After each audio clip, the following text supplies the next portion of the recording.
அஸ்ஸலாமு அலைக்கும். ஃபோன் பார்த்தா கண்ணு வலிக்குது, தூங்க போனால் கொசு கடிக்குது, வெளியே போனால் வெயில் அடிக்குது, வீட்டில் இருந்தால் போர் அடிக்குது. ஒரு மனுஷனுக்கு வாழ்க்கையில் பிரச்சனை வரலாம், ஆனால் பிரச்சனையே வாழ்க்கையாக வந்தால் என்னதான் பண்ணுறது?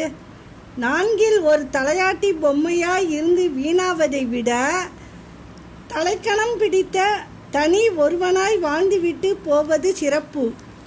அழுவதால் கண்கள் சுத்தம் ஆகுமாம், கண் பார்வை தெளிவாகுமாம், மனம் அழுத்தம் குறையுமாம்.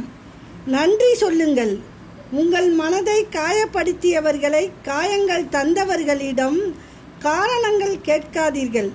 அவர்கள் காரணங்கள் நம்மை இன்னும் காயப்படுத்தும்.